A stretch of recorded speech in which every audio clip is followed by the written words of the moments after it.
long before cities rose along the Euphrates, long before writing etched its first symbols into wet clay.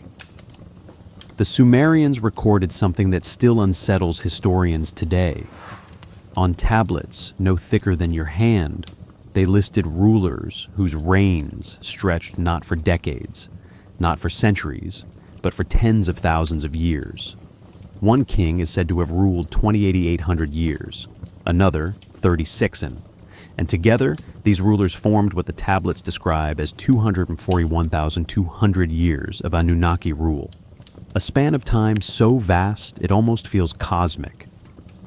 These aren't rumors.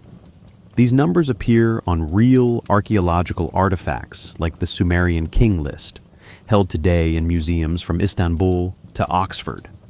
And they raise a quiet question that hovers in the mind the moment you hear them. What were the Sumerians trying to tell us inside these impossible numbers? Hi, I'm glad you're here tonight. Wherever you're listening from, your room, your couch, your quiet corner, thank you for choosing to spend this time exploring one of the oldest mysteries ever written down by human hands. I know it might be late. I know your day may have been full, but you made it here, and I'm grateful to share this moment with you. What makes this topic so remarkable is not just the scale of the numbers, but the consistency with which they appear across copies of the king list, dating as far back as the early 2nd millennium BCE. Scholars have studied these tablets for more than a century, and they continue to debate what the Sumerians meant. The mainstream view suggests these reign lengths were symbolic, rooted in sexagesimal mathematics, astronomical cycles, or mythological storytelling. Others point out that the Sumerians were meticulous record keepers and wonder whether these enormous spans carried meanings now lost to us. And then there are the alternative interpretations. The idea that the Anunnaki represented a class of beings whose existence straddled myth and authority, not gods in the modern sense, but figures woven into the fabric of Sumerian identity. No single explanation settles the mystery. And maybe that's the point. We're not here tonight to choose sides or chase definitive answers. Instead, we're here to explore the landscape of ideas these ancient tablets open for us, the way they invite us to imagine people living thousands of years ago, looking at the sky, the river, the stars, and trying to express time on a scale that felt worthy of creation itself. What mattered to them wasn't proving a fact. It was preserving a memory. Take a breath with me. Just a gentle one. Let your shoulders loosen a little. Where are you listening from right now? A dim room? A quiet bed? Maybe the soft glow of a lamp nearby? Wherever you are, let the space settle around you. You're safe here. You're unhurried. And together, we're simply walking through an old story, slowly, calmly, one detail at a time. If you enjoy journeys like this, soft, thoughtful, grounded in real history, subscribing or leaving a like helps this kind of content reach others who might need the same calm curiosity tonight. And I appreciate it more than you know. So now, imagine a clay tablet, its surface hardened by the heat of a Mesopotamian sun thousands of years ago, its wedge-shaped marks pressed by a scribe who believed he was capturing the rhythm of the world itself. When he wrote of 241,200 years, he wasn't exaggerating for drama. He was expressing a worldview shaped by cycles, floods, stars, seasons, kingship, each repeating, each echoing something far older than human memory. And to understand why those numbers mattered, we need to step back, far back, into the world as it existed long before Sumer took shape. That's where we go next, into the forgotten world before the Anunnaki-era kings ever appeared on clay. long before any tablet spoke of kings who ruled for thousands of years, long before the Anunnaki were named or imagined. A very different world stretched across what we now call southern Iraq. If you could stand there in that distant age, you would feel a quiet, unlike today's desert heat. The air would be cooler, touched by the slow breath of marshlands. The land wasn't yet carved into cities. It was a wide, shifting plain where rivers wandered like living things. When the Tigris changed its course, it left behind pools that shimmered under the sun, while the Euphrates braided and unbraided itself across mudflats that softened beneath bare feet. You can almost picture the early world the Sumerians inherited, a world shaped not by rulers, but by water, wind, and deep time. Across this region, the landscape formed itself slowly. Thousands of years ago, the Persian Gulf reached farther inland, feeding marshes rich with reeds, fish, and migrating birds. Nights would have stretched quietly under a sky so clean that every star felt near, like a needle of white light pressed gently into the darkness. Perhaps the people living here sensed these stars as companions, steady and unchanging, watching their small fires flicker on the ground. And maybe, without realizing it, they began measuring their lives against these slow-moving celestial patterns. When the sky behaved in rhythms older than memory, human imagination naturally drifted toward stories that spanned incredible lengths of time. When the first human groups arrived in this region, they found not harshness, but abundance. The soil, heavy with clay and silt, held moisture long after seasonal floods. Reeds swayed in rows that whispered when wind passed through them.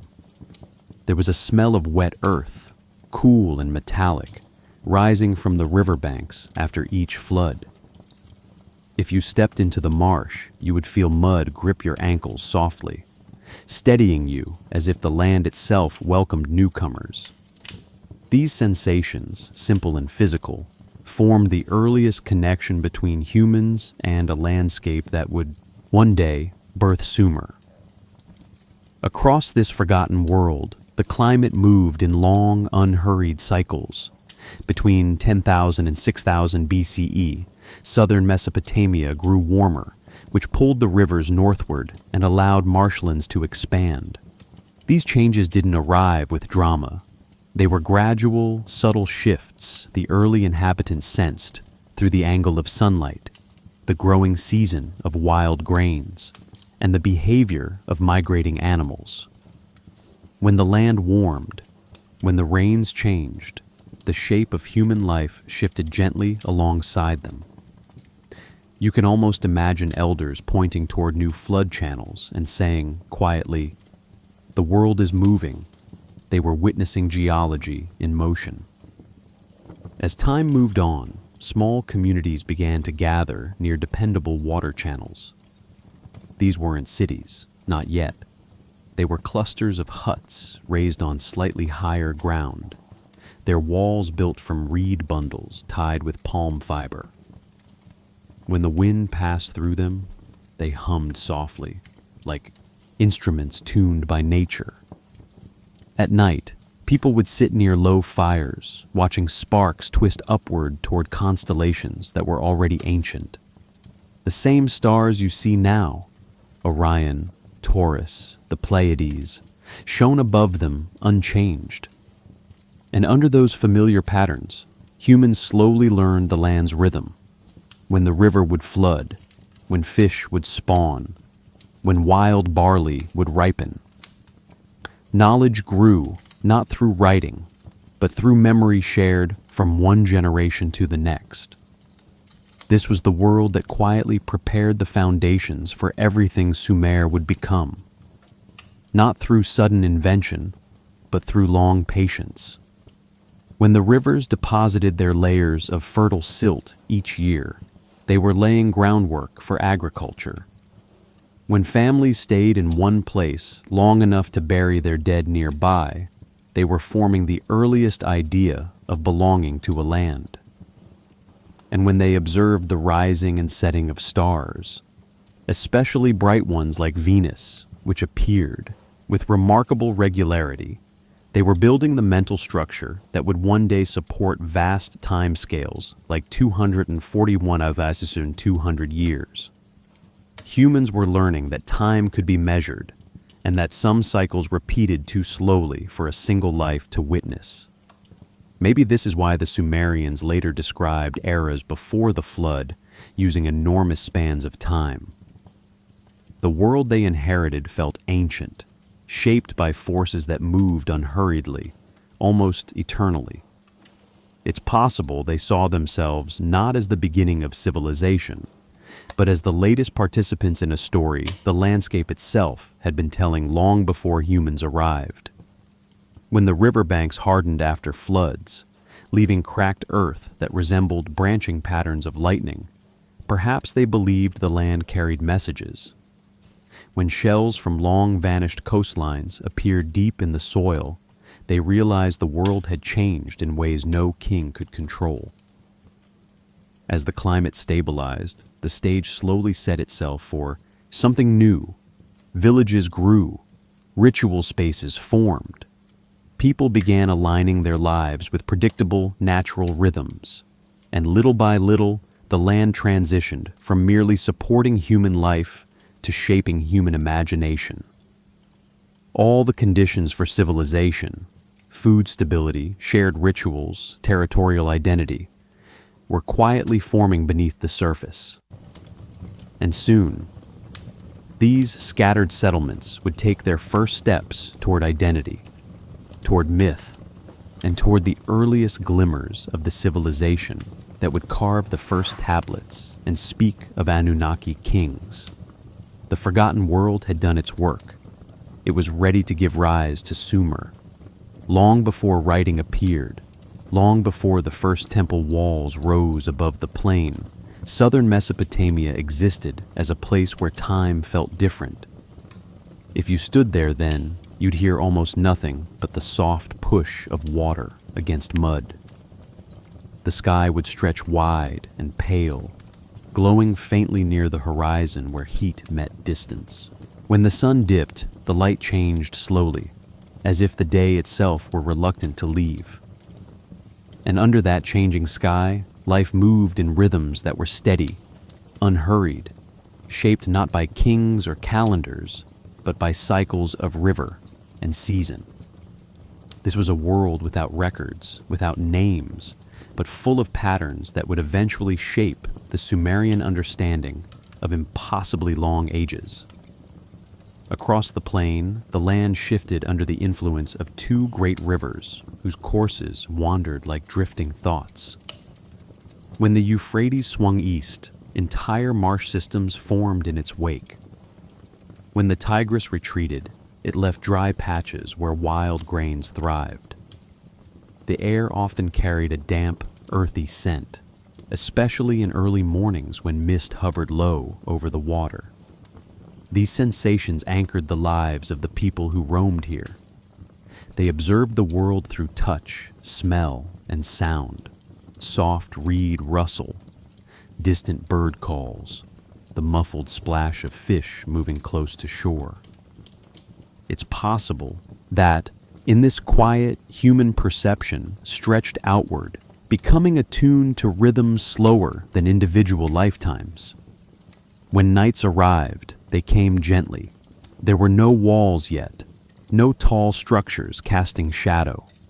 Instead, the vast openness allowed starlight to fall evenly across the land. You can imagine an early family watching constellations drift overhead, noticing how some stars rose just a little earlier each season. How the moon's path seemed to swell and shrink in reliable cycles. These early sky watchers didn't measure time in days alone. They sensed longer arcs, seasonal, annual, even multi-year patterns. And when the sky marked the passage of time with such patient precision, humans learned to think of time not as a line, but as a repeating circle. Across these early settlements, nothing yet resembled the monumental architecture that would later define Sumer. Huts were made from bundled reeds tied with cords, their roofs sloping inward to shed water. If you brushed your hand along one of these walls, you would feel smooth reed surfaces alternating with the roughness of dried mud plaster. Inside, light filtered through narrow openings, giving the interiors a warm, amber tone. People lived close to the land, close to the elements. They woke with the brightness of dawn, rested when heat climbed, and ate when the river offered its bounty. This intimacy with nature shaped a worldview where humanity felt small, but connected to something enduring. Long before the idea of divine kingship existed, early communities looked to natural symbols for meaning. A river's flood could feel like renewal. A drought could feel like cosmic displeasure. The constancy of stars suggested a realm untouched by human concerns. And maybe this contrast between the fragile human body and the unchanging sky planted the seeds for future myths about beings whose lives stretched across vast ages. When the land felt old, when the heavens seemed eternal, imagining rulers who spanned tens of thousands of years may not have felt strange at all. As these early groups learned how water shaped their survival, they also learned how to guide it. Simple canals emerged, nothing more than narrow cuts in the earth, lined with reeds. But these first attempts at shaping the environment were revolutionary. Water flowed differently afterward. Marsh boundaries shifted. Fields grew where none had grown before. And in these changes, early communities felt a sense of shared purpose. Cooperation became essential, which meant certain voices naturally gained influence. They weren't kings, not yet, but they were the first hints of social hierarchy that would later transform into organized rule. Even now, when archaeologists examine the earliest settlement layers beneath sites like Eridu or Uruk, they find traces of this life. Density of fish bones near hearths, impressions of woven mats preserved in hardened mud, charred seeds indicating controlled harvesting. These are quiet discoveries, small and ordinary, but together they reveal a world where humans were learning to settle, to stay, to belong, and belonging meant remembering. Memory became its own kind of architecture, long before stone replaced reed. When the nights grew cooler and early communities gathered around low fires, stories must have flowed as steadily as the rivers that supported them. These stories likely carried fragments of observation. Flood years, animal patterns, star movements, woven with explanation and wonder. Perhaps these early storytellers, pointing upward, began assigning meaning to the heavens, shaping the foundations of myths that would one day speak of the Anunnaki, not as distant gods, but as reflections of forces older and grander than human experience. As centuries passed, the land continued its slow transformations. Floodplains widened, marshlands deepened, human settlements expanded slightly in size and complexity, responding to the land's quiet invitations. And all the while, the idea of time itself, deep, cyclical, patient, grew inside the human imagination. A worldview was forming, one that understood existence not in decades, but in eras. And from this steady, ancient landscape, the first hints of civilization began to take shape.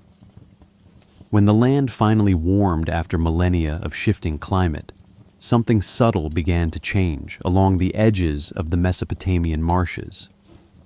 You can almost picture it, the quiet movement of people returning season after season to the same small rise of land, drawn by dependable water and fertile soil. Reed beds swayed in the breeze, their hollow stems knocking gently together like soft wooden chimes. The air held a mild, earthy scent.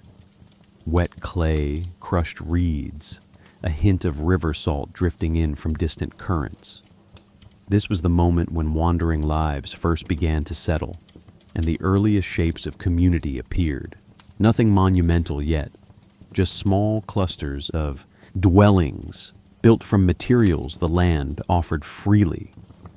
Across these early settlements, the architecture reflected simplicity and adaptation. Huts were woven from thick reeds, bundled into tight rolls, their walls reinforced with layers of mud that dried into pale, cracked patterns beneath the sun. If you pushed your palm against one, you would feel the smoothness of the reed beneath the rough outer coating. Roofs sloped inward, forming soft, dome-like shapes that resisted wind and shed rain cleanly. Inside, the light felt warm and filtered, drifting through small openings cut into the reed structure. These were not temporary shelters anymore. They were beginnings, quiet declarations that humans had learned not only to survive the marshlands, but to stay.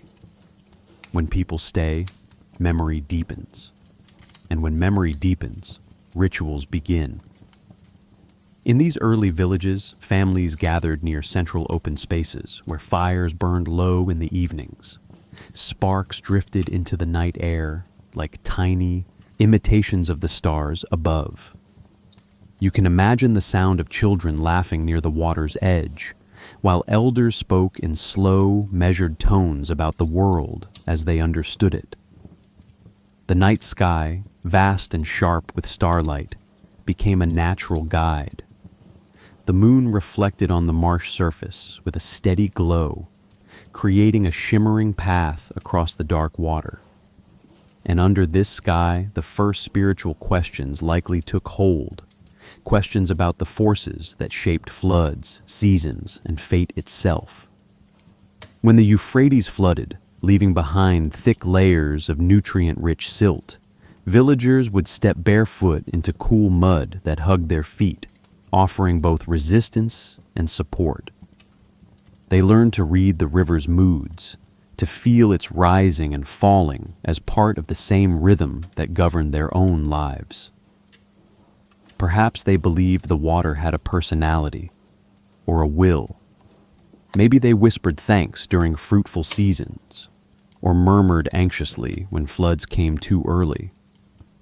As they watched these natural cycles unfold year after year, it's possible they began imagining unseen powers guiding the world, precursors to the divine figures who would later appear in Sumerian myths.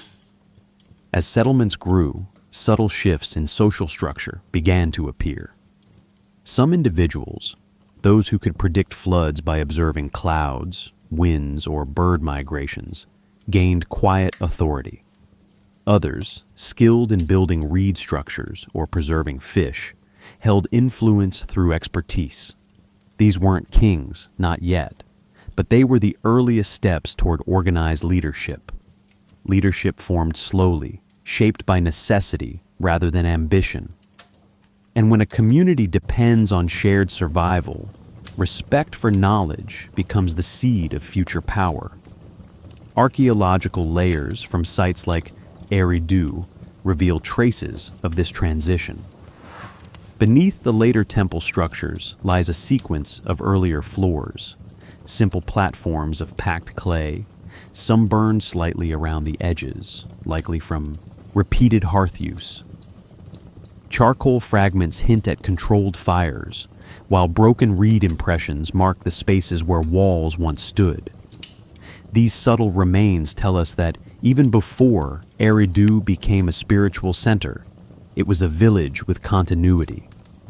People lived, worked, and returned here, often enough to leave evidence of repeated habitation. Within this continuity, a deeper sense of identity began to form. Villagers buried their dead near the edges of settlement mounds, marking graves with small offerings, shells carried from ancient coastlines, beads shaped from soft stones, or simple tools meant to accompany loved ones. Such acts reveal something important. People were starting to see the land not just as a place to live, but as a place to belong. Belonging encourages story, and story encourages myth. Myths, in turn, offer a language for expressing forces too large for daily speech. As these myths grew, so did the need for shared spaces. Small communal buildings emerged, slightly larger than ordinary homes, built on raised foundations to avoid floodwaters. These structures were likely used for gatherings, ceremonies, or storage of shared resources. When people walked inside, they stepped onto floors worn smooth by repeated movement, their footsteps echoing faintly against reed-lined walls. In these spaces, early spiritual roles may have appeared, figures who mediated between the community and the unseen forces of nature. When nighttime returned, spreading its slow curtain across the marsh, the entire settlement would glow softly from scattered firelight. Shadows of reed houses stretched across the ground, swaying whenever the wind moved through their walls. Above, constellations glided in slow procession, appearing and disappearing at predictable times. Villagers noticed these rhythms. They passed knowledge quietly from one generation to the next, each adding new observations. Over centuries, this accumulation of sky watching laid the foundation for later Sumerian astronomical thought, and for the belief that certain beings, the Anunnaki, governed the order of the heavens long before mortal kings ruled the earth. And so, step by gentle step, these first villages became more than temporary clusters of shelters. They became the training ground for civilization, the place where humans learned to settle, to remember, to imagine, and to seek meaning in the patterns around them. From these marshside communities, a deeper cultural identity would soon rise, carrying within it the earliest hints of Sumer's emergence. When the ancient world shifted from memory to record, it didn't happen with drama or noise. It happened quietly, in the cool dimness of workrooms in early Uruk, where scribes pressed reed styluses into soft, wet clay. If you were there, you'd hear the faint tap, tap, drag of the stylus tip cutting angled wedges across the surface. The smell of damp clay would hang in the air, cool and earthy, while sunlight slipped through narrow openings in the wall and traced soft, golden lines across the room. This was the moment when human thought first found a way to anchor itself beyond the reach of forgetting. And with these first marks, the foundations of Sumerian understanding, their time, their rulers, their myths, began to crystallize. Across the city of Uruk, around 3300 BCE, countless small clay tablets appeared in administrative spaces. Most were simple: lists of grain quantities, livestock tallies, canal rations. Yet these simple marks carried profound implications. Before writing, the past existed only as long as memory held. Now, suddenly, a person's voice could survive beyond their lifetime, preserved in hardened clay that felt smooth at the edges and grainy where fingerprints lingered. Archaeologists still find these tablets today in layers of debris, the script crisp and sharp, despite thousands of years beneath the earth. When the light hits them just right, the wedge-shaped signs cast tiny shadows, giving depth to symbols once meant to track barley and bread, symbols that eventually became the language of kings. As writing matured, it shifted from pure numbers to symbols of meaning.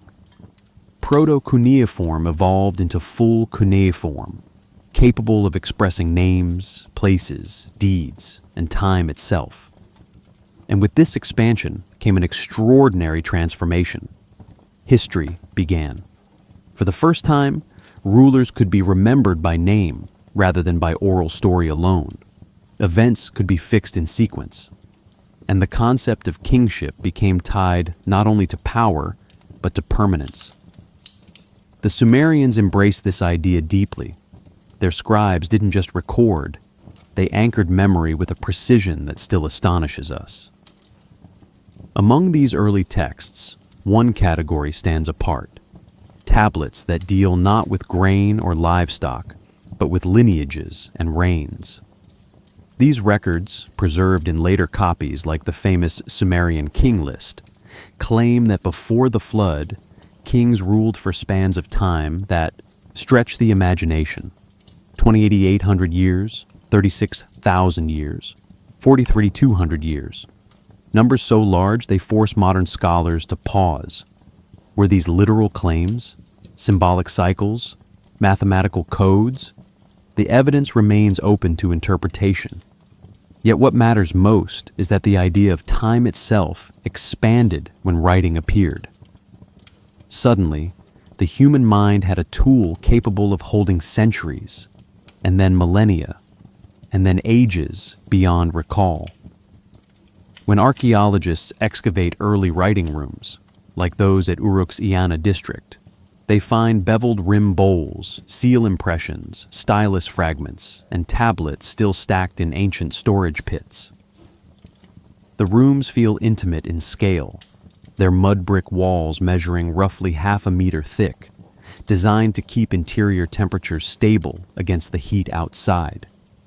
You can almost imagine the scribes sitting cross-legged on smooth floor platforms, their hands lightly coated with clay dust, their minds focused on numbers and symbols that were slowly evolving into the first written language. This work required patience. Each wedge mark had to be placed at the correct angle. Each sign needed the right spacing. Writing wasn't just a tool, it was an act of quiet devotion to order. Dating these earliest tablets is an ongoing challenge. Radiocarbon samples from associated layers, combined with pottery typology and stratigraphy, suggest many belong to the late Uruk period, circa 3300–3100 BCE. But the transition to fully readable texts remained gradual. Scholars still debate whether the earliest signs represent spoken words or conceptual categories. This uncertainty invites reflection. How did humans decide which marks should represent grain and which should represent kings? How did they choose symbols to capture time? And what drove them, eventually, to record reigns that stretched into the tens of thousands of years? In some cases, writing preserved stories already ancient when the first tablets were made. The idea of antediluvian rulers, figures who governed before a great flood, is not unique to Mesopotamia. Variants appear in later traditions from multiple cultures, but the Sumerians gave these rulers precise measurements, anchoring myth in mathematical structure. It's possible that these numbers carried ritual significance, tied to base 60 calculations used in Sumerian mathematics. Some researchers propose astronomical connections, noting that cycles of 3,600 years, the Sar, appear throughout Mesopotamian symbolism. Others suggest these reign lengths represented ideals rather than real durations, expressing the belief that early rulers were closer to the divine order of the universe. Still, when you look at the tablets themselves, their physical presence invites another layer of interpretation. Clay is humble, clay is ordinary, yet the Sumerians used it to hold ideas of cosmic scale. Perhaps this contrast reflects something deeply human, the desire to shape vastness into something handheld, something that fits in the palm. To take time that feels infinite and compress it into a few lines of carefully arranged signs. As scribes refined their craft, writing spread from temple granaries to administrative courts, then to mythological texts, hymns, and royal inscriptions. And with each expansion, The written world grew richer. Knowledge accumulated. Records multiplied. Memory thickened. Bit by bit, the scattered threads of early Sumerian life wove into a coherent narrative. And on this narrative's horizon, the first kings began to emerge. Not yet the legendary rulers of tens of thousands of years, but figures with names tied to cities and rituals. The act of writing made them real. And so, from these first marks pressed into wet clay, the story of civilization advanced. Each wedge-shaped sign carried more than information. It carried intention. The intention to preserve, to define, to structure reality through symbols. This was the threshold moment. Writing had appeared, and with it, the possibility of remembering ages far older than any living person could recall. Those impossibly long reigns, those Anunnaki kings, those mythic ages, they were now within the reach of clay. When archaeologists first brushed dust from the tablets that carried the Sumerian king list, they realized they were looking at something unlike anything recorded in early human history. The surface of the clay, still bearing the warmth of deep time, held lines of cuneiform that calmly stated kings had ruled not for decades, but for tens of thousands of years. If you placed your fingertip along those wedge-shaped impressions, you would feel shallow grooves pressed by a scribe nearly 4,000 years ago. Grooves that spoke of reigns lasting 28 and 800 years, 36 in years, 43,200 years. Numbers that do not bend easily to modern understanding. Numbers that forced historians to ask not only what the Sumerians believed, but why they framed the past in such vast spans. Across the tablets, the structure is consistent. Before the flood, kingship descended from heaven. After each ruler's name, a number appears, immense, measured, deliberate. The king list does not read like mythic poetry. It reads like record-keeping, calm, administrative, almost casual in its presentation of extraordinary time. The clay used for these tablets, typical of Mesopotamian scribal tradition, was shaped into flat surfaces roughly 20-30 centimeters long, dried in the sun, and hardened with age.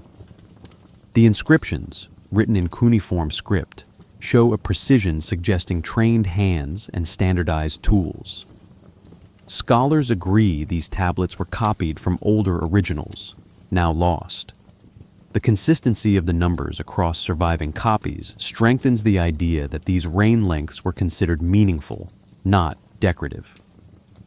And this brings us to an important moment in this story, an excavation that changed how we understand these texts. In 1922, a British archaeologist, named Stephen Langdon, stood inside a storage room at the Ashmolean Museum in Oxford, examining a box of cuneiform fragments recently purchased from collectors in Iraq. The room smelled faintly of old paper and clay dust, with sunlight filtering through high windows and casting pale rectangles on the work table. Among the fragments lay a tall, four-sided clay prism, cracked at the edges, but still intact. Langdon lifted the prism gently, feeling the weight of the clay, about 2 kilograms, balanced in his hands. As he turned it, he noticed neatly arranged columns of cuneiform text running down each side. The signs were sharply cut, their edges deep enough to cast thin shadows.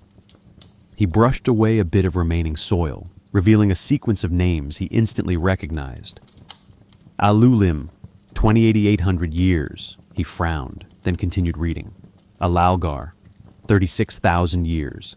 He set the prism down, leaned closer, and traced the marks with a stylus. The numbers repeated in orderly fashion, impossible but precise. Each name followed by a reign length that pushed human imagination to its limits. As he worked through the 4 sides, Langdon realized this prism preserved one of the most complete versions of the Sumerian king list ever discovered. When Langdon published the prism's contents the following year, the academic world responded with astonishment. The Weld-Blundell prism became one of the most important artifacts for reconstructing early Mesopotamian chronology, confirming that the Sumerians consistently described pre-flood kings as ruling for vast spans of time. Langdon's discovery didn't solve the mystery, but it ensured the mystery could never again be dismissed. Across modern scholarship, theories about these numbers fall into several categories. The symbolic interpretation suggests these reign lengths represent ritual cycles or numerical codes tied to the Sumerian base 60 system. The number 3600, known as the shar, appears repeatedly. Multiplying shars by certain values yields the reign lengths listed. This hints at astronomical connections, possibly cycles of Venus, lunar periods, or long-term calendrical structures. Another theory proposes that these reigns reflect real memories distorted over centuries. When oral tradition stretches across generations, significant leaders may accumulate symbolic longevity, not unlike the long-lived patriarchs described in later ancient texts. A third perspective holds that the numbers reflect ideological truth rather than literal time. For the Sumerians, portraying early rulers as semi-divine beings aligned kingship with cosmic order. By assigning immense reign lengths, scribes elevated the authority of kings who came later, suggesting they inherited a tradition rooted in primordial ages. In this sense, the king list functioned both as history and political theology. When historians examine the physical tablets, they do not find signs of exaggeration or artistic flourish. The writing is matter of fact. Clay prisms, like WB62, are carefully structured, with columns partitioned using ruled lines carved into the clay. This precision suggests administrative intent, and when you consider that scribes used styluses made from trimmed reeds, leaving wedge marks typically 2 to 4 millimeters deep, you begin to see how controlled and deliberate the work was. Each sign carried weight. Each stroke was part of a system that had been refined for centuries. What remains unresolved are the deeper questions. Were these reigns symbolic? Were they records of astronomical cycles? Were they political statements? Or did they reflect a world view where divine beings operated on scales beyond ordinary life? These questions stay open because evidence points in multiple directions. Clay tablets preserve numbers, but not explanations. And the scribes who wrote them assumed their audience already understood the context, leaving us in the quiet shadow of their certainty. Still, when you hold the king list in mind, something else becomes clear. Writing did more than preserve information. It transformed the way time itself was imagined. We see a shift from generations to eras, from stories to structured chronology. This shift marks the beginning of historical consciousness. The Sumerians weren't simply listing rulers. They were arranging existence into a coherent sequence, blending myth, memory, and mathematics. And in the long arc of this transformation, the Anunnaki emerge, not yet as the celestial figures later mythologized, but as markers within a timeline that stretched deeper into the past than any civilization before them dared to describe. From these impossible numbers, a new idea begins to take form, that kingship was older than humanity, older than the flood, older than memory itself. And soon, the figures behind those numbers, the Anunnaki, will step forward from clay into culture, myth, and imagination. When the earliest Sumerian tablets begin naming the Anunnaki, they do so with a kind of quiet certainty, as though these beings had always existed just beyond the edge of human sight. If you trace your fingertips along the cuneiform signs where their names first appear, the impressions feel steady, confident, carved with the same deliberation used for grain tallies or temple rations.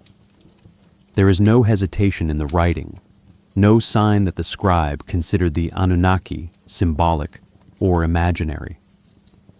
They are presented as fact within the Sumerian worldview, woven into the texture of life as naturally as floods, stars, and seasons.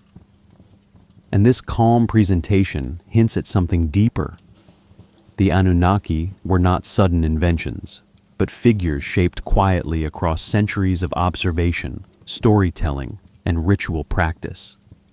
Across the earliest texts, the term Anunna simply means the princely seed, or offspring of Anu. They are described as a collective, a council of divine beings linked to order, judgment, and cosmic balance. Unlike later depictions of singular gods who act with dramatic personalities, the Anunnaki appear as a group presence, steady and enduring. When the tablets speak of them descending, the word does not imply sudden arrival from distant worlds, but rather a movement from the divine realm into human awareness, a shift in perspective rather than geography. Still, the imagery of descent carries weight. It suggests an ancient belief that authority, justice, and kingship originated from a realm above human life, filtered downward the way starlight settles onto the surface of a calm river at night. Archaeological layers from sacred cities like Eridu and Nippur deepen this understanding. At Eridu, often called the earliest city in Sumer, excavations reveal a sequence of temples built one atop the other, each slightly larger than the last, spanning more than 1,000 years of continuous worship. The earliest levels, simple platforms of packed earth and mud brick, show no elaborate iconography, but their orientation and repeated reconstruction suggest a long-standing belief that this location was tied to a presence older than the city itself. If you stood in one of these early shrines on a quiet morning, you might feel the coolness of mud brick beneath your hand and hear the distant flap of birds rising from the nearby marsh. The space feels intentional, even if its builders left behind few clues. Later Sumerians identified Eridu as the city of Enki, one of the major deities associated with the Anunnaki, a link that hints at cultural memory stretching far into prehistory. At Nippur, scribal tablets describe the Anunnaki assembling in the Ekur temple, a sanctuary dedicated to Enlil. The Ekur was more than a structure. It was considered the mountain house, a meeting point between heaven and earth. Excavations show walls of mud brick nearly 1 meter thick, designed to create cool interiors where sound carried softly. If you imagine priests walking through these spaces, their footsteps would echo with a subdued rhythm against clay-plastered floors. These temples served as administrative hubs as much as spiritual ones, with storerooms, courtyards, and offering platforms arranged in deliberate layout. The presence of the Anunnaki in these texts suggests that divine authority was embedded in the very architecture of governance. Rulers sought legitimacy not through personal strength alone, but through alignment with a cosmic council believed to maintain balance in the universe. When the Sumerians wrote that the Anunnaki decreed the destinies, they weren't describing arbitrary intervention. They were referencing a worldview where cosmic order governed everything, from the rise of kings to the flow of rivers. Perhaps they saw patterns in the stars that mirrored patterns in human life. Maybe the slow arc of celestial cycles inspired the idea that beings who understood such rhythms could guide the fate of nations. The sky, after all, moved with precision. Nights in ancient Mesopotamia were unpolluted, clear, expansive. A person standing on the flat plain could watch constellations drift from horizon to horizon without obstruction. Over time, those repeating movements may have seemed like conversations, like signals from older presences. When the tablets describe the Anunnaki as judges, it reflects not courtroom imagery, but a cosmic sense of balance. As more texts appeared, the Anunnaki took on additional roles. They were guardians of the underworld, observers of human conduct, witnesses to the rise and fall of cities. They appear in hymns, myths, legal formulas, temple inscriptions. Sometimes they are mentioned simply as the great gods, a reminder of their collective function. Other times they act as a council, deliberating the fate of kings or determining ritual protocol. What is striking is the consistency of tone, calm, orderly, structured, mirroring the careful handwriting of the scribes who recorded their names. There is no frenzy in these descriptions, no chaos. The Anunnaki are portrayed as a stabilizing force, a framework within which the human world fits. Yet despite the clarity of their roles, many questions remain open. Why did the Sumerians choose to place the origin of kingship in a realm tied to the Anunnaki? Were these beings seen as ancestors, as cosmic administrators, or as personifications of natural forces? How did the idea of a divine council influence the structure of early cities? And why did their presence remain so steady across centuries of cultural change? Archaeologists continue to uncover clues, seal impressions showing divine figures seated in orderly arrangements, offering vessels inscribed with names linked to the Anunnaki, foundation tablets buried beneath temples describing rituals of dedication. These artifacts offer glimpses but not conclusions. The Sumerians left much unsaid, possibly assuming that their worldview was so deeply understood it required no explanation. We are left to infer meaning from fragments, like assembling a mosaic with half the pieces missing. Still, from these fragments, a picture emerges. The Anunnaki were not distant myths. They were embedded in the lived experience of early Sumerian communities, woven into architecture, politics, ritual, and timekeeping. Their presence shaped how people understood authority, memory, and the origins of civilization itself. And as writing continued to develop, these beings would move from the edges of early texts into the center of Sumerian cosmology, forming the backbone of narratives that described eras long before human kings walked the earth. When the great Sumerian cities reached their height, the plain along the Euphrates shimmered with a kind of purposeful activity that felt almost rhythmic, as if the land itself moved in harmony with human intention. If you walked toward Eridu at dawn, the air would be cool, touched by the faint scent of river silt warming under the first light. Birds would rise from the marsh with slow, heavy wing beats, while the distant outlines of temples caught the sun in muted gold. These cities didn't appear suddenly. They grew through centuries of careful planning, rebuilding, and ritual dedication, until each stood as a distinct expression of Sumerian belief. Architecture shaped by myth, order, and the steady presence of the Anunnaki. In Eridu, the layers of history lay stacked like quiet memories. Archaeologists have uncovered more than a dozen successive temple platforms here, each built directly atop the previous one. You can imagine the scene: workers carrying baskets of clay, priests chanting softly as foundations were set, walls rising carefully to preserve the orientation chosen long ago. Inside the temple, light filtered through narrow openings high in the walls, creating patterns across smooth plastered floors. The smell of incense, resin, burnt reeds, a hint of cedar, hung steadily in the air. Eridu wasn't merely a city, it was a starting point, a symbolic birthplace of civilization, lovingly rebuilt every time the floods reshaped the land. Travel north and Uruk offered a different expression of power. Imagine standing inside its immense urban sprawl around 3000 BCE.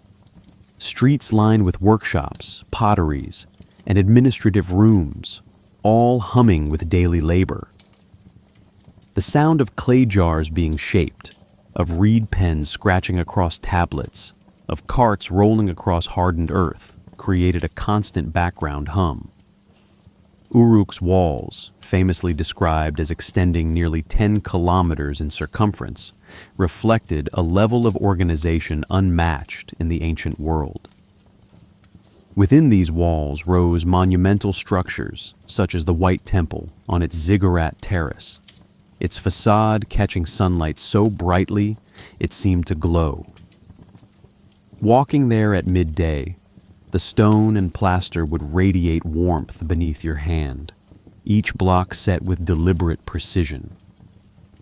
What made these cities extraordinary wasn't size alone, it was coordination. Daily life operated through a system of shared labor and ritual structure. Farmers tilled fields in organized plots, using irrigation canals that pulsed with water drawn from carefully controlled channels. Canal gates creaked open each morning, guided by workers who knew the exact timing needed to nourish wheat, barley, and date palms. Inside homes built of mud brick, families prepared meals early, grinding grain on stone querns or pressing dates into thick, sweet paste. Children played in courtyards, their laughter rising above the soft clatter of pottery. Life felt close to the ground, woven into the predictable cycles of sun and season. Yet above all this ordinary activity rose the steady influence of the temple. Imagine stepping into Nippur, the spiritual heart of Sumer. The Ekor temple stood at its center, surrounded by courtyards, storage rooms, administrative halls, and stairways worn smooth by countless feet. Priests moved through these spaces with practiced calm, carrying clay tablets, oil jars, or offerings wrapped in reed mats. When the wind passed through the courtyards, it carried the faint scent of burning offerings, animal fat, flour cakes, aromatic wood, lifting upward toward the clear sky. Nippur wasn't a political capital. It didn't need to be. Its authority came from something deeper, the belief that the Anunnaki gathered here, that cosmic order was maintained through rituals performed within these walls. Astronomy played a central role in this belief. Sumerian priests observed the sky from open courtyards, using simple sightlines marked by temple corners or carefully placed poles. They tracked the rising of bright stars, the wandering of Venus, the months shaped by the moon's cycle. Imagine one of these priests watching the horizon at twilight, waiting for the first glint of a new moon, listening to the quiet around him. The night air would feel cool against his skin. The stars, bright enough to reflect in the still canals nearby. In these observations lay the foundation of timekeeping, ritual calendars, and eventually the mythic timelines recorded in the king list. The heavens were not distant. They were part of the city's architecture. Even the artwork of this golden age reveals sophistication. Cylinder seals carved from lapis lazuli, carnelian, or shell show scenes of rituals, feasts, mythic creatures, and administrative authority. When pressed into clay, these seals created crisp, repeating images filled with symbolic meaning. Lions mastered by kings, divine figures raising their hands, orderly processions moving toward shrines. The texture of the seal impressions, smooth in some areas, ridged where the carving ran deep, reflects artistic control and an understanding of narrative through imagery. At the same time, pottery styles, metalwork, and woven textiles show a harmony of practicality and beauty. Yet beneath all this achievement lies a whisper of fragility. Even at their height, the cities depended on rivers that changed course, on soils that required careful maintenance, on social agreements that needed constant renewal. You can almost sense this tension in the architecture itself. Grand temples beside simple homes, monumental walls beside reed structures meant to last only a season. Civilization was a balance, delicate, powerful, ever-shifting. And within that balance, something hidden waited, something the Sumerians understood instinctively, that greatness rests on foundations older than kings, older than writing, older even than memory. From this radiant height, deeper mysteries began to draw into view. Imagine standing at the edge of ancient Shurupak when the sun is just beginning to rise. The light comes in slowly, slipping across the low rooftops, touching the reed fences, warming the clay streets with a muted glow. In this early hour, the city feels suspended between sleep and wakefulness. Smoke rises gently from cooking fires. Distant voices echo softly from courtyards. And somewhere inside the temple district, a single scribe prepares to inscribe a record that will carry the weight of ages. His name is Naru Elu, a quiet scholar known for his steady hands and unhurried judgment. And today he is tasked with writing a section of the King List, one that speaks of reigns so long they brush against myth. Inside the sanctuary where he works, the air smells of clay, warm oil, and the faint sweetness of date resin burning on a small brazier. The light enters through a narrow slit in the wall, falling in a bright line across the work table. Naru Elu smooths the clay tablet with a gentle, practiced motion, leaving the surface cool and damp beneath his fingers. His stylus, carved from reed with a sharp angled tip, taps once against the edge of the table. Then he begins. The sound, soft, precise, rhythmic, fills the small room as he presses wedge after wedge into the clay. Alulim, 2080-800 years. Another sign, then another. Alalgar, 36,000 years. His expression does not shift. He presses each number with the same focus he would use to tally barley reserves or canal measurements. The magnitude does not trouble him. These reigns are older than memory, older than the flood, older than any story told by living voices. They are part of the order of the world, passed down through tablets that were already ancient when he learned to write. As he works, the morning brightness deepens, casting a warm sheen across the clay surface. The shadows of his hands stretch long across the table. He pauses only once to wet his fingertip and smooth a small imperfection, then continues with calm dedication until the final ruler's number is complete.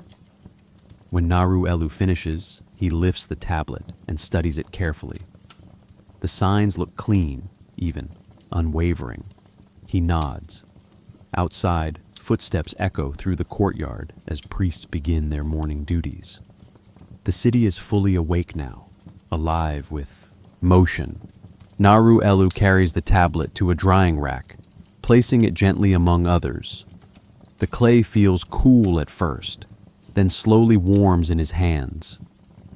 Once set, this tablet will be stored in the temple archive, where it may rest for centuries, until another scribe, centuries later, copies its content again. In this quiet action, the chain of memory continues. The numbers remain unbroken. The mythic ages stay alive.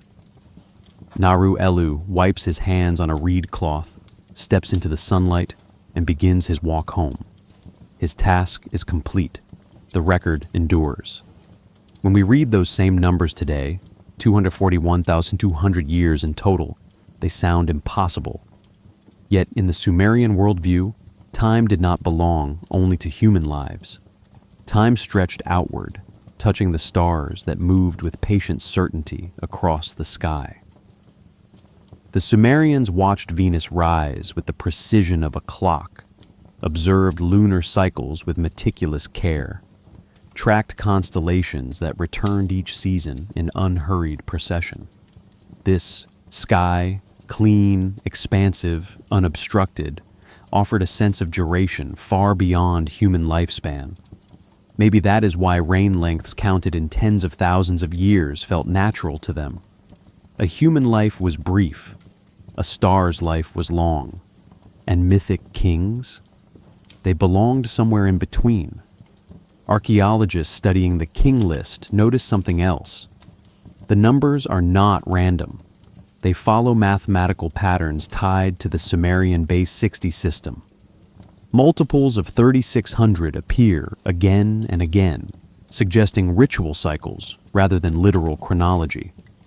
Yet the consistency across tablets, including the Weld-Blundell prism, copies in Nippur, fragments in Ur, and lists preserved in later Babylonian versions, indicates that these reigns were central to Sumerian identity.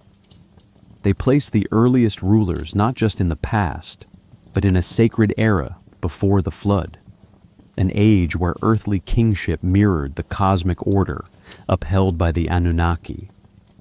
Still, the mystery remains. Why did they feel compelled to record these numbers with such precision? Were they honoring ancient memories shaped by real events but stretched across generations? Were they encoding astronomical knowledge into a narrative of kingship? Or were they preserving something symbolic, an understanding of time as layered, cyclical, and bound to forces beyond human experience?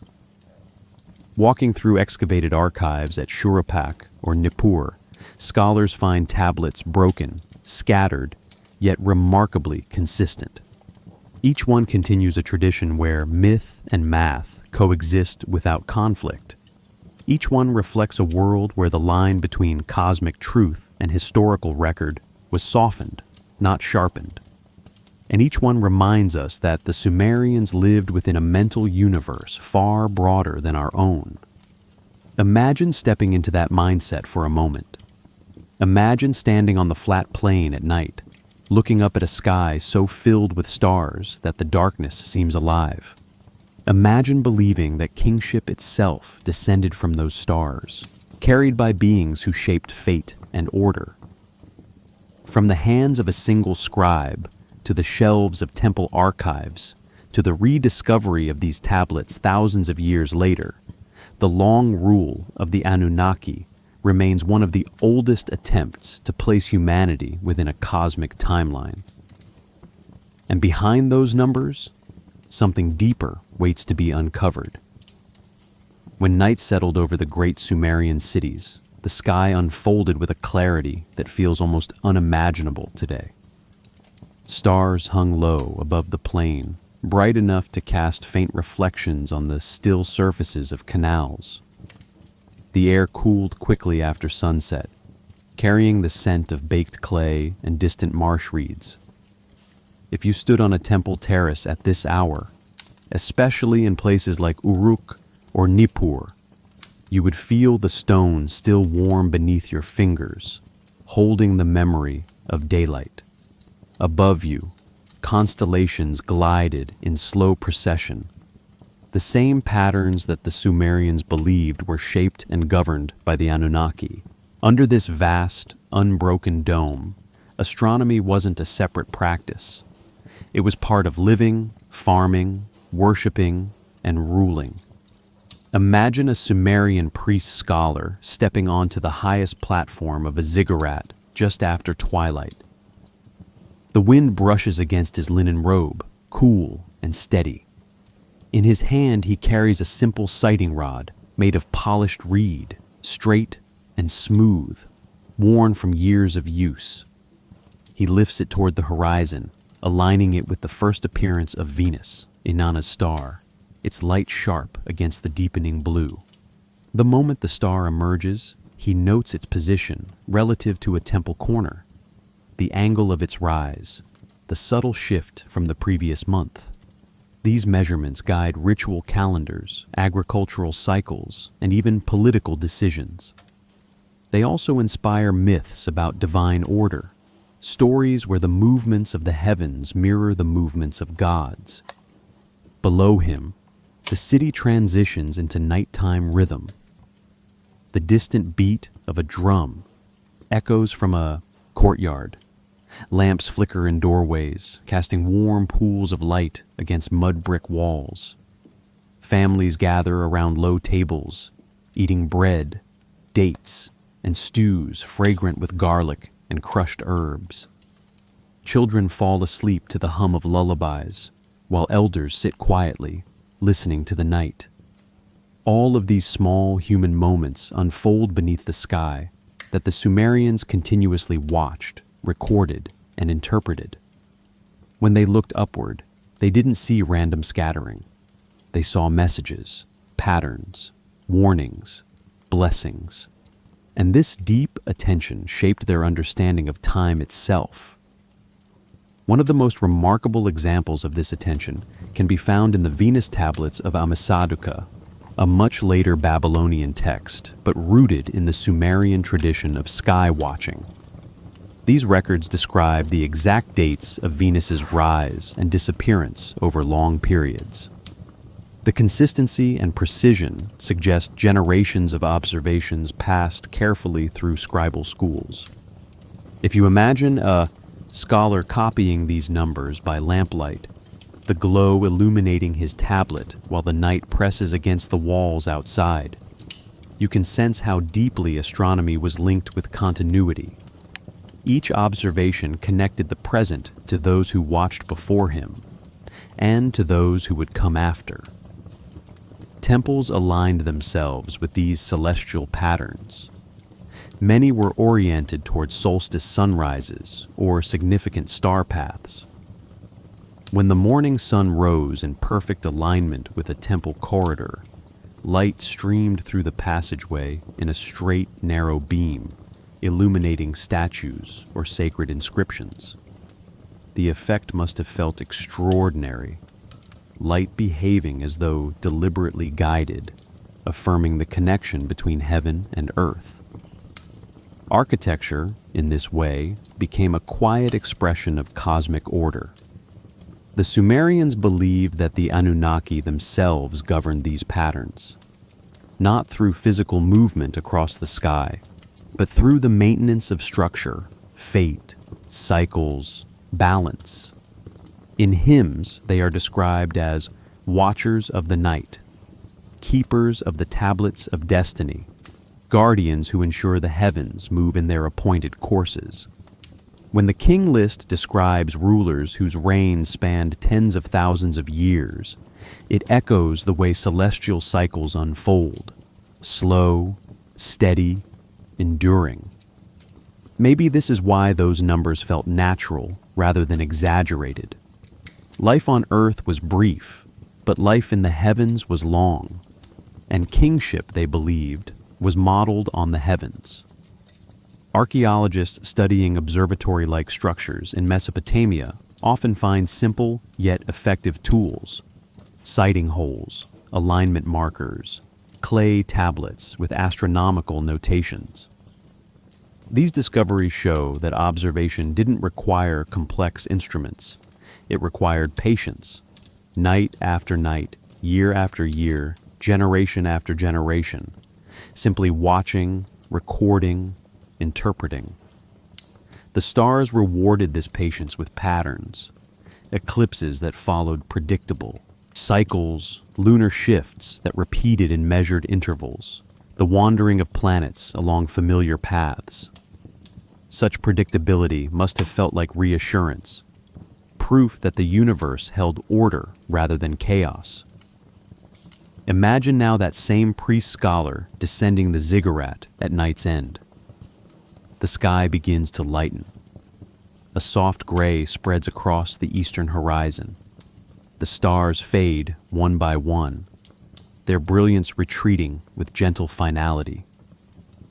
He pauses halfway down the steps, placing his hand on the warm brick surface. The city below stirs. Traders prepare their goods. Bakers knead dough for morning bread. Farmers gather tools for the fields. And above it all, the heavens keep their rhythm, indifferent yet essential, timeless yet always present. This connection between sky and civilization shaped everything the Sumerians built or believed. Their myths grew from observation. Their rituals grew from alignment. Their histories grew from the desire to place themselves in the long arc of cosmic order. But beneath that order lay something more, patterns they sensed but could not fully explain, hidden layers of meaning, questions preserved silently within clay tablets and temple stones. And soon, those hidden dimensions would come into focus. When you walk through the excavated remains of ancient Sumerian cities, Uruk, Eridu, you notice something subtle but unmistakable. The ingenuity isn't always announced by grand monuments or towering ziggurats. Often, it lives in the small details, the quiet engineering decisions hidden beneath layers of clay and time. If you kneel beside an exposed canal trench, you might see dark streaks of bitumen still clinging to the inner walls, smooth to the touch, faintly glossy even after thousands of years. This waterproof coating allowed Sumerians to guide water precisely through their cities, turning an unpredictable river into a controlled force. It's easy to overlook, yet it represents a level of environmental mastery that shaped every part of their civilization. Imagine standing near one of these canals during construction. The heat would press down from above, warm wind carrying the smell of wet clay, reeds, and burning bitumen. Workers moved in steady rhythm, using wooden scoops to shape the canal floor, while others packed clay bricks, each roughly the size of a modern loaf of bread, into neat rows. Bitumen, heated in large clay pots until it softened, was poured carefully along the edges, creating seals that resisted erosion. The sound of this work was simple but focused. Splashes of water, muted thuds of clay settling, the low crackle of fire beneath the bitumen pots. These small choices, material, angle, temperature, transformed the landscape into something predictable.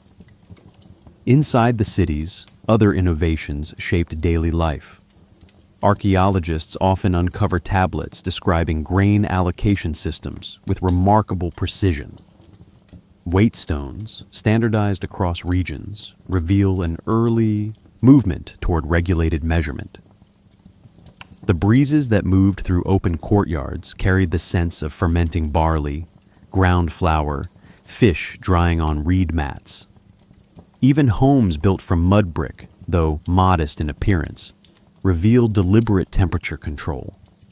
Bricks, approximately 30 centimeters long and 10 centimeters thick, were mixed with straw for insulation, stacked in staggered patterns that reduced heat absorption. When you step into a reconstructed room, the air feels cooler, shaded, and surprisingly comfortable, even under the intense Mesopotamian sun. Far from being primitive, Sumerian mathematics also held surprising depth. The famous tablet Plimpton 322, found in the early 20th century and dating to the Old Babylonian period, but rooted in earlier traditions, contains columns of numbers arranged with such precision that scholars interpret it as a trigonometric aid. Imagine a scribe running his finger along the tablet, checking each line of numbers with calm attention. The wedges, carved with steady pressure, still feel sharp today when light skims across them. These mathematical skills didn't appear suddenly.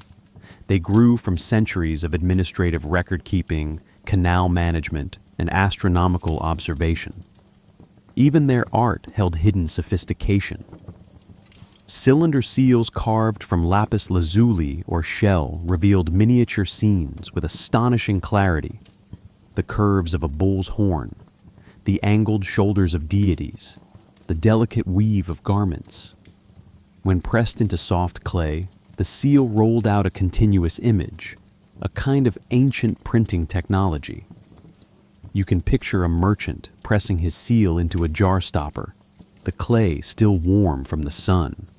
The impression served as identification, security, and storytelling all at once. Yet beneath these visible achievements lay deeper questions. How did cities coordinate labor across thousands of workers? What systems ensured food reached every household? How did scribes maintain consistent record formats across vast distances? Why did astronomical tracking feed directly into temple ritual? Some answers come from tablets and artifacts. Others remain quiet, waiting in layers yet to be uncovered. Philosophically, these hidden technologies reveal something about the Sumerian mind. They preferred order, not rigid, but rhythmic. They saw the world as something that could be shaped gently by human hands, guided through cooperation rather than domination. Their greatest technologies weren't attempts to control nature outright, but to partner with it, to move water where it wanted to go, to build buildings that breathed with heat and cold, to track stars that moved with steady intention. Imagine drifting through a Sumerian city at twilight. Workers wash their tools in the canal, the water cool and dark. Scribes step out of administrative rooms, stretching their fingers after hours of writing.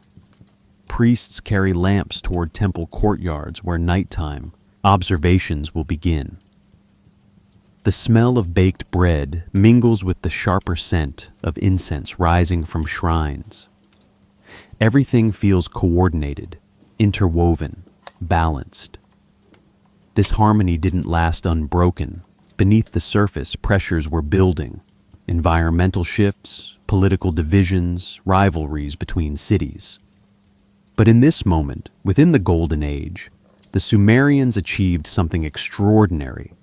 A civilization built not on brute force, but on quiet mastery of craft. And within that mastery, traces of something deeper remain, layers of meaning still hidden, waiting for excavation. When you step into the heart of an ancient Sumerian temple, there is a moment where the air changes. It becomes cooler, denser, touched by the faint residue of incense and baked clay. Light filters in through narrow slits, falling in thin, angled beams across walls etched with symbols that seem simple at first glance. Yet the longer you look, the more you realize these carvings operate on multiple levels, visible meaning on the surface, hidden meaning beneath. Some symbols reflect daily life, some reflect myth, and some seem aligned with the sky in ways that hint at knowledge deeper than practicality alone. Consider the repeated motif of the seven-pointed star found on seal impressions and temple walls.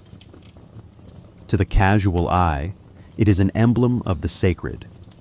But archaeologists studying Sumerian star lore notice its consistent placement near depictions of the Anunnaki, especially deities linked to celestial order. The number 7 held significance across Mesopotamia. 7 gates, 7 sages, 7 heavens. Mainstream scholars argue this reflects symbolic completeness, rooted in observed celestial patterns such as the visible planets. Yet alternative researchers wonder whether the symbol encoded astronomical cycles too subtle for everyday interpretation.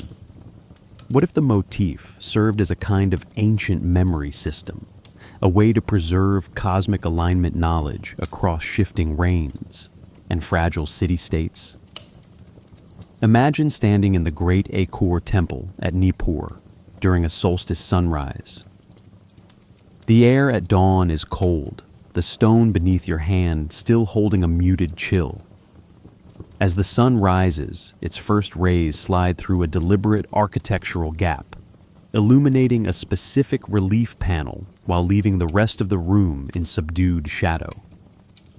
This isn't accidental.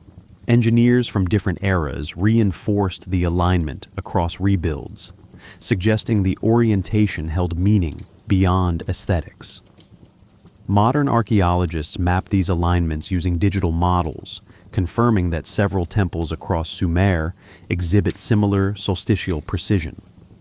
Some buildings even track lunar extremes, their corners meeting the moon's furthest rise and set points.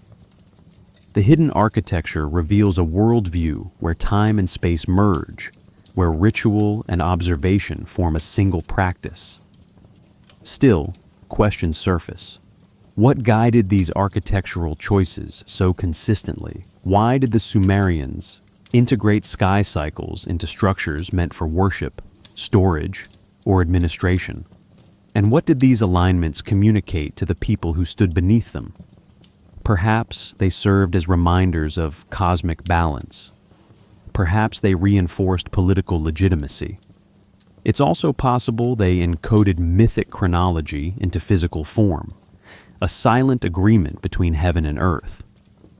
When archaeologists examine foundation deposits beneath temple floors, they often find objects placed with ritual order: figurines, clay cones, beads carved from materials sourced hundreds of kilometers away. The deposits are small, quiet things, yet arranged with unhurried patience.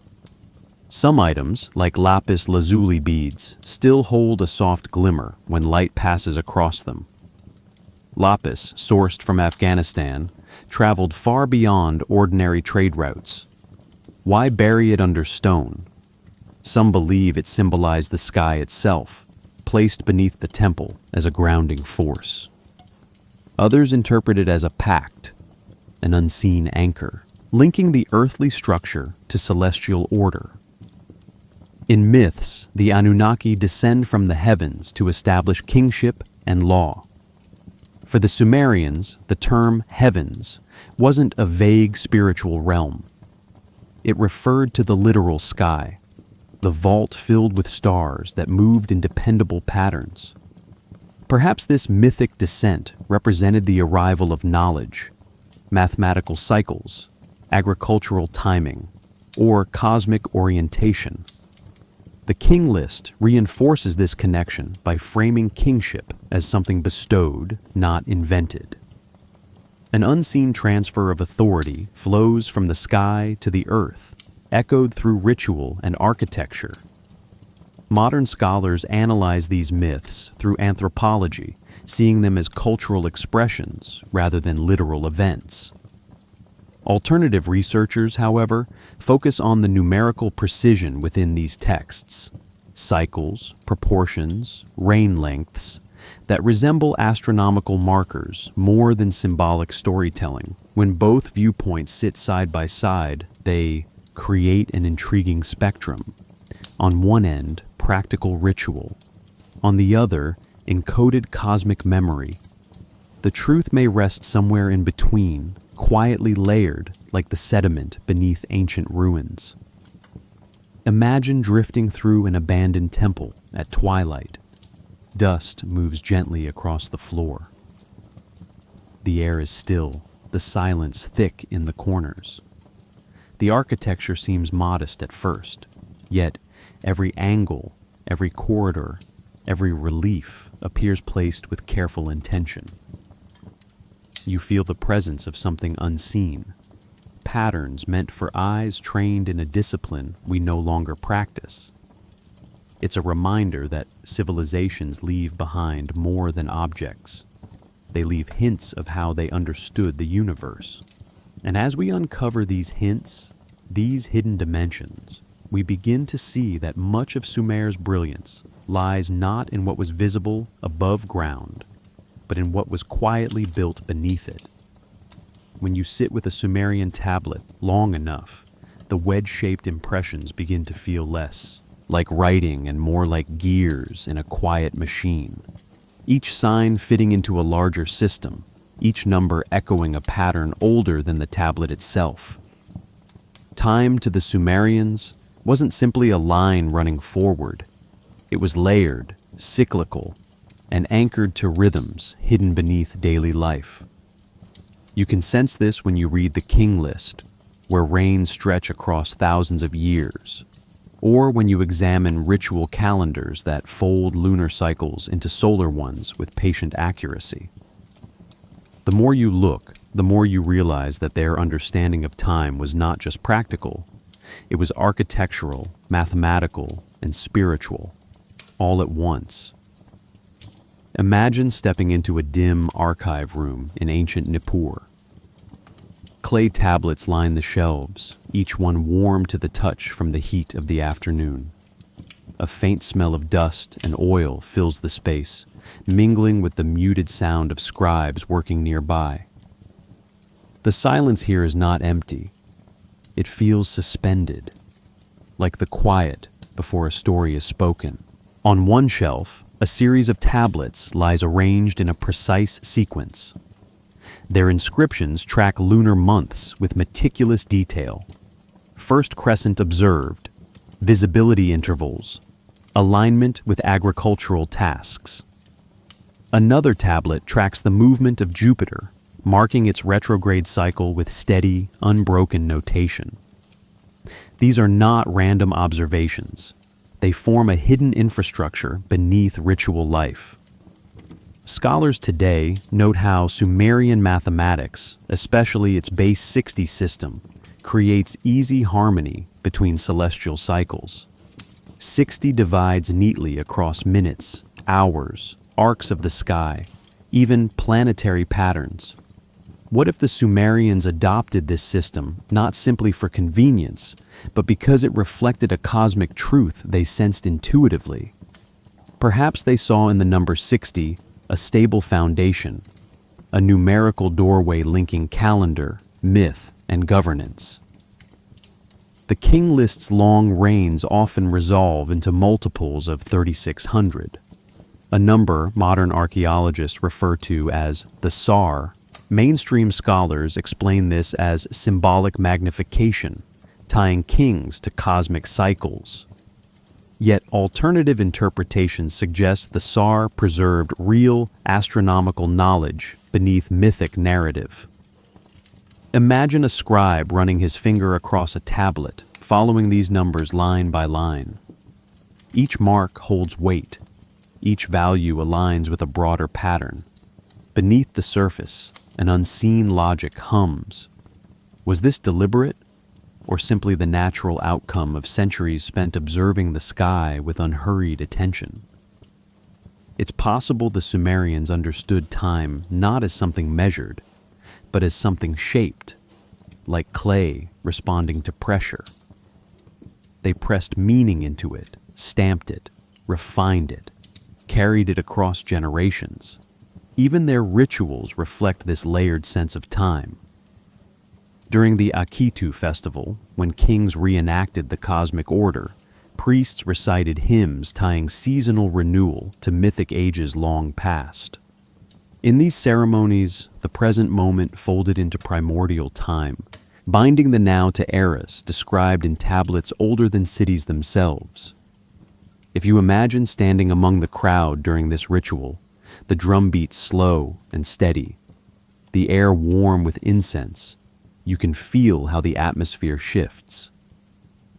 The boundary between everyday life and cosmic time becomes thin, almost transparent.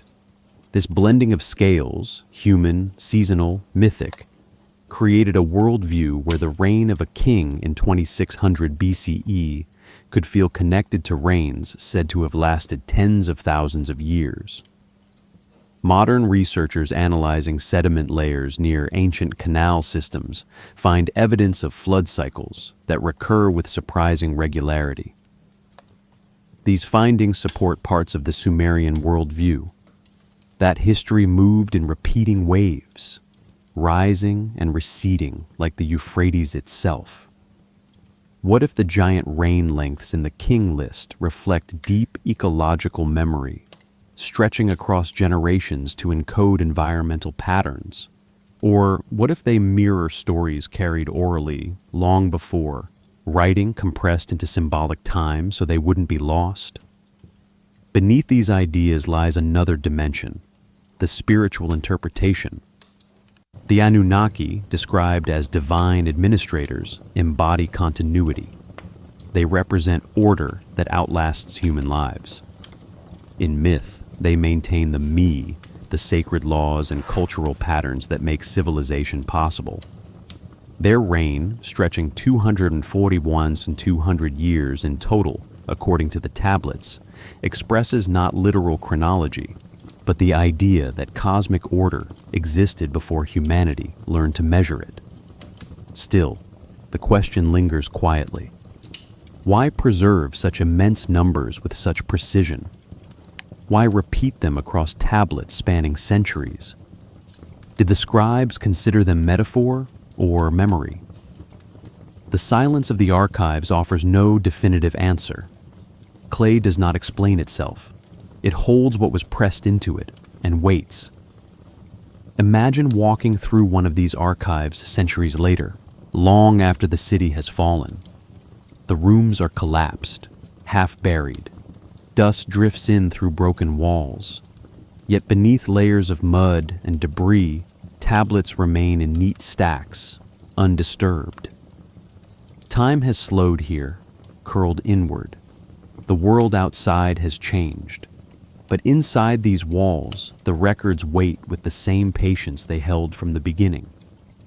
This is the hidden dimension of Sumerian time, a sense that the past is not truly gone, that patterns repeat beneath the surface, and that secrets lie quietly between numbers. Even now, with all our tools and models, some mysteries remain unsolved. When the Sumerians built their great cities, they shaped more than walls, canals, and courtyards. They shaped an invisible framework, an unseen architecture of power that threaded through their temples, myths, and administrative systems. If you stand at the base of a reconstructed ziggurat today, the structure feels immense, solid beneath the heat. But if you close your eyes for a moment, you begin to sense something deeper. Not the bricks, but what the bricks represented. Not the height, but the hierarchy it expressed. Beneath every physical form lay a second layer, one concerned not with engineering, but with legitimacy, cosmic order, and the quiet machinery of divine rule.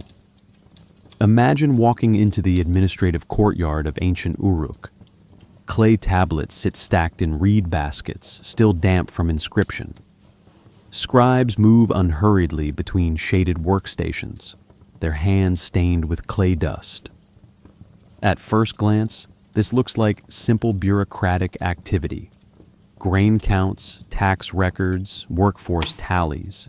Yet when archaeologists analyze these tablets, they uncover patterns of allocation and authority that reveal a deeper system. Power in Sumer didn't rely solely on kings or priests.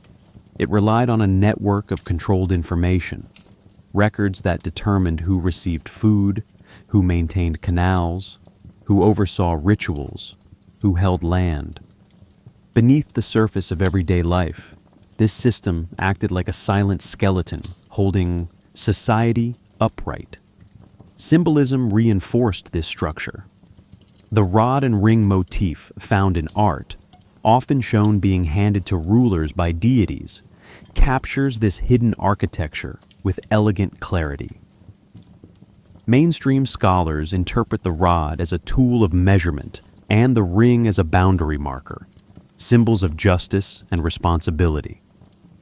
But alternative interpretations see something more, a blueprint for balanced rule.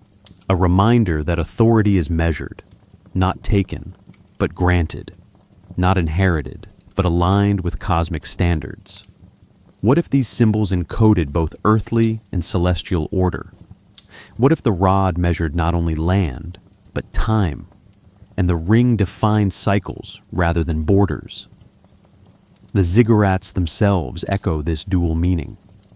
Their stair-stepped design, rising layer by layer, mirrors the Sumerian conception of the universe. Multiple planes of existence stacked in ordered sequence. Archaeologists studying the foundations find bitumen seams, compacted clay layers, and stone, reinforcements arranged with patient precision. Even when rebuilt across centuries, the orientation remains nearly identical. Each level represented a threshold: earth, atmosphere, sky, guiding priests from the tangible world toward spaces meant for divine contact. Perhaps the ascent reenacted a mythic journey, or perhaps it symbolized the layered structure of society, each tier supporting the next. Hidden chambers beneath some temples add another dimension. At Inanna's temple in Uruk, excavations revealed small underground rooms lined with specialized clay fittings. Their function remains debated. Some scholars suggest storage, others propose ritual spaces. A few interpret them as early forms of controlled acoustic environments. When sound moves through these narrow chambers, it travels with surprising clarity, creating echoes that linger with delicate stillness. What if these rooms enhanced chants or ceremonies? What if the unseen architecture amplified not only sound, but a sense of presence? In mythology, the Anunnaki wielded authority not through force, but through decrees, the the divine powers that shaped civilization itself. These encompassed truth, craftsmanship, music, kingship, and more. Each acted like a building block of society, invisible yet essential.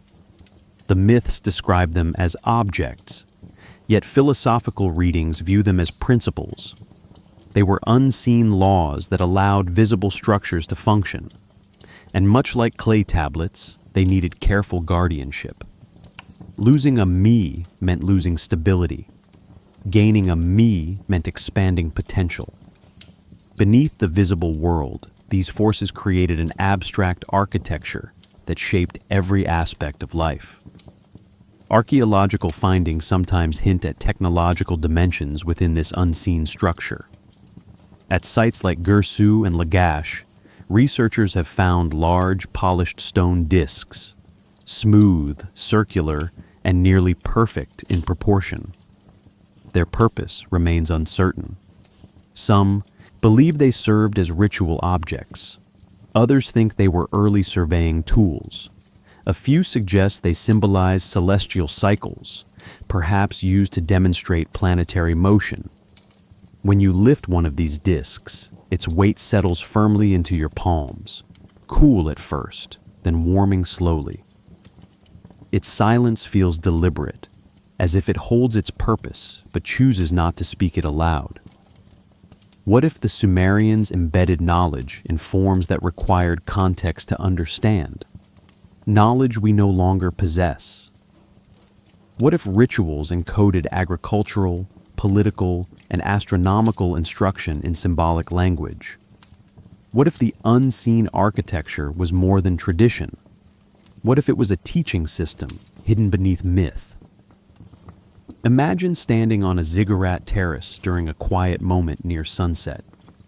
The wind moves gently across the open space. Below you, the city spreads in soft earth tones, buzzing faintly with evening activity. Above you, the first stars appear, steady and patient. The structure beneath, your feet is only the surface.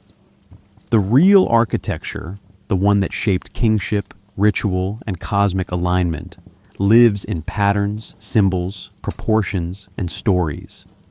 And even now, with centuries of excavation behind us, much of this architecture remains unseen, waiting in the spaces between myth and measurement. When we reach this point in the Sumerian story, the questions become larger than the ruins, wider than the plains, older than the clay tablets that carried the first written words. You can feel these questions settle around you like a quiet evening breeze, steady, unhurried, asking nothing but your patience. The Sumerians themselves must have felt this same weight.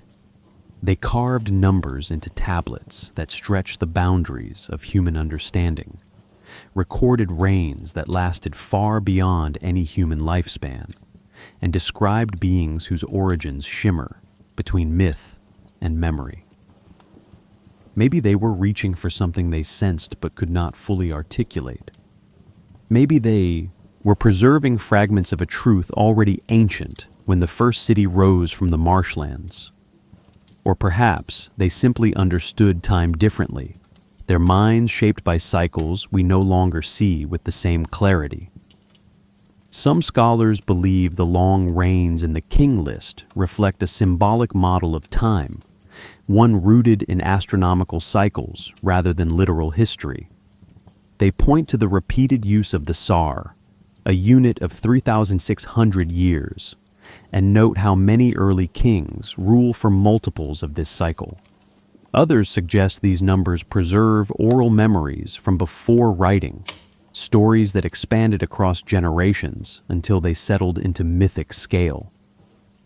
A few imagine that the tablets encode ecological rhythms, perhaps flood cycles stretching across millennia. Each interpretation offers a doorway. None closes the room entirely, and we may never know which, if any, aligns with the intention of the scribes who pressed those numbers into clay. When we read about the Anunnaki's 241,200-year rule, the question arises quietly. Where did this timeline come from? Some scholars view it as a symbolic gesture, a way to frame human kingship as a continuation of celestial order. Others propose that the Sumerians preserved older cosmological traditions, inherited from cultures whose traces are lost beneath layers of sediment. A few imagine more speculative possibilities, that the numbers encode astronomical instructions, or that they reflect a worldview in which divine presence exists on a scale inaccessible to human perception. Perhaps the Sumerians were not describing literal reigns, but relationships, patterns between sky and earth expressed in a language of duration. When we approach these mysteries, humility is essential. We may never know how the earliest scribes understood their own writing. We may never know which stories were meant as metaphor, which as memory, which as cosmic philosophy. And we may never know why certain numbers repeat across tablets separated by centuries. Yet the questions themselves invite us into a different kind of understanding, one where certainty is not the goal, and where curiosity becomes a quiet companion. Consider the flood story, preserved not only in Sumerian texts, but in Akkadian, Babylonian, and later traditions. Some scholars argue that it reflects a real historical flood event along the Euphrates around 2900 BCE. Archaeologists have indeed uncovered sediment layers near Shuruppak and other sites that suggest sudden, intense inundation. Others propose that the flood story is a cosmological reset, a symbolic cleansing marking the transition from mythic time to recorded history. And a few imagine it captures fragments of much older environmental memories, perhaps reaching back to climate shifts at the end of the last ice age. Maybe the flood story is all of these at once, or something else entirely. The truth sits somewhere between geology, myth, and human imagination. The same pattern appears in Sumerian depictions of the Anunnaki. Some scholars read them as symbolic personifications of natural forces, each deity representing an aspect of order: wind, agriculture, law, fertility. Others see them as reflections of early leadership hierarchies, transformed into divine form over time. A few imagine that these beings represent something more abstract, principles, cycles, or cosmic functions rather than personalities. And then there are interpretations outside mainstream scholarship, proposing that the Anunnaki represent memories of advanced visitors encoded in mythic form. Perhaps, perhaps not. What matters is that these stories carry meaning across millennia, even when their origins remain veiled. When we consider cross-cultural patterns, Egyptian god kings, Vedic cosmic ages, Mayan calendar cycles, we see echoes of the same instinct, to place humanity within a larger framework. Maybe ancient civilizations shared a desire to understand the world not just through observation, but through narrative. They shaped myths that aligned human experience with cosmic rhythms, stories that softened the boundary between what is measurable and what is meaningful. And we, thousands of years later, inherit those stories with a mix of awe and uncertainty. In the end, some questions resist resolution. Why these numbers? Why these cycles? Why this blending of myth and history? We may never know the full intention behind the tablets. We may never know how much the Sumerians believed literally, how much they understood symbolically, or how much they accepted as sacred truth simply because it was sung long before they were born. And maybe that's the point. Some mysteries are not puzzles to be solved, but landscapes to be walked slowly, allowing the unanswered parts to rest gently beside the known ones. The value lies not in reaching a conclusion, but in standing, quietly, patiently, between certainty and wonder. In that stillness, the oldest questions continue to breathe. When Sibyawanam, we reach the edge of the Sumerian record, something subtle happens. The tablets continue, the inscriptions continue, the archaeological layers continue. Yet the clarity begins to soften. Questions rise more quickly than answers, and meanings feel just slightly out of reach, like distant stars seen through a thin veil of twilight haze. Standing here, at this threshold between what is known and what remains hidden, you begin to feel the quiet weight of humanity's oldest uncertainties. Maybe the Sumerians felt this too. Maybe that is why they wrote with such care, pressing questions into clay so future generations could wonder alongside them. One of the most debated mysteries is the origin of Sumer itself.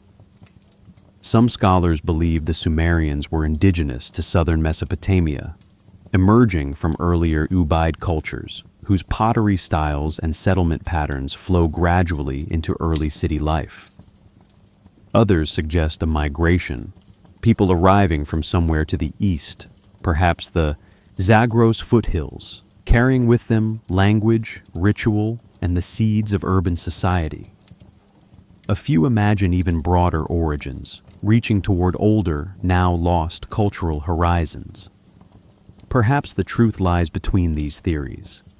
Maybe multiple groups blended over centuries until the identity we call Sumerian crystallized into something distinct.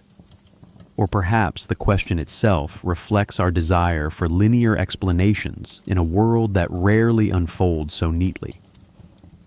Another unresolved question circles around the figure of Enmeduranki, a king of Sippar described in later traditions as one who received divine knowledge from the gods.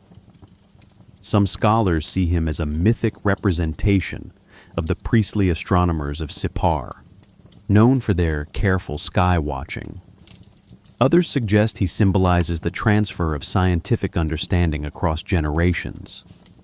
A few imagine more esoteric possibilities, hinting that he preserved teachings older than the cities themselves. We may never know which, interpretation reflects historical memory and which reflects symbolic storytelling. But his presence in the narrative reveals how deeply the Sumerians linked rulership with knowledge, and knowledge with cosmic order. The Anunnaki raise similar questions. Scholars debate their nature even within traditional frameworks. Some interpret them as elder gods, forces of creation who set the structure of the world before handing governance to younger deities. Others read them as divine administrators, each responsible for maintaining specific aspects of life. A few imagine they serve as metaphors for natural cycles: flood, fertility, storm, harvest, wrapped in narrative form. And beyond that, alternative theories wonder whether the Anunnaki myth preserves memories of beings regarded as extraordinary by early humans. Perhaps these interpretations reflect our modern frameworks more than ancient ones. Perhaps the Sumerians themselves understood their deities in a multiplicity of ways, shifting between literal, symbolic, and ritual meanings depending on the moment.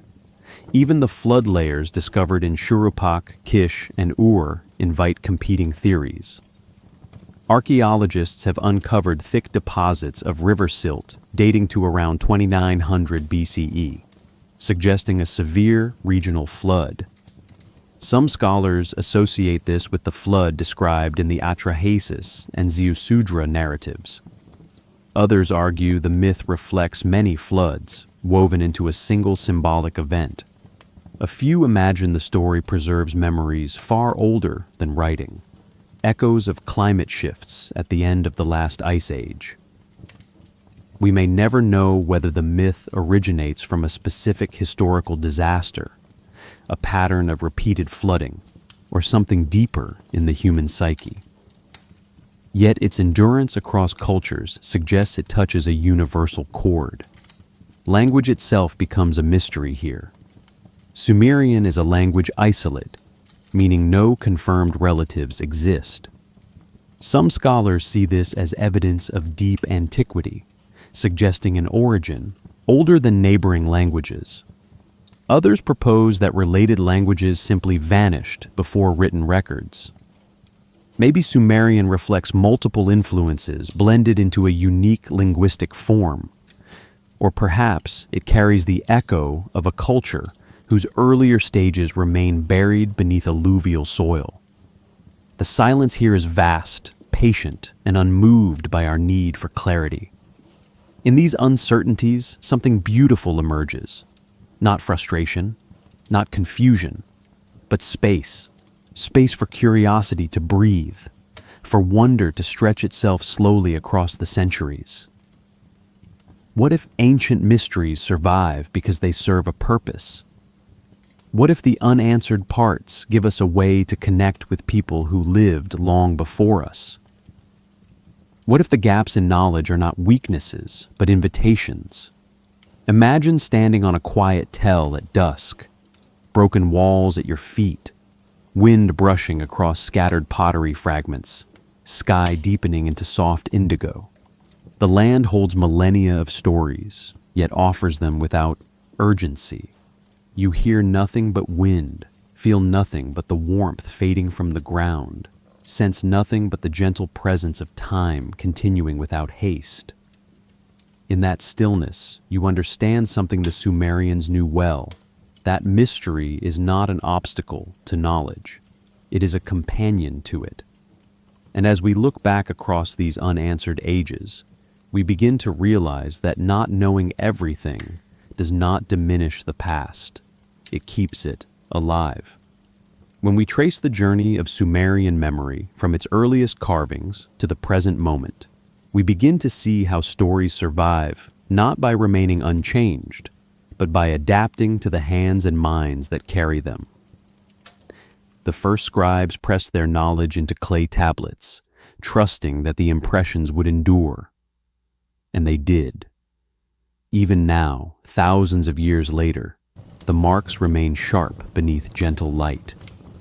The stories they told of ancient rulers, cosmic order, divine descent, traveled through oral tradition, temple ritual, palace, archives, and finally into the soil itself, waiting for rediscovery.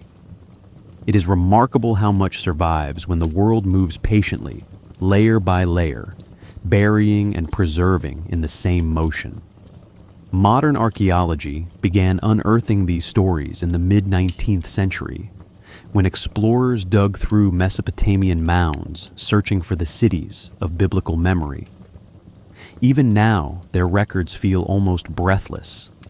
Under meters of compacted earth, they found libraries, kilns filled with tablets hardened by ancient fires, archive rooms stacked with administrative logs, fragments of myths rewritten across centuries.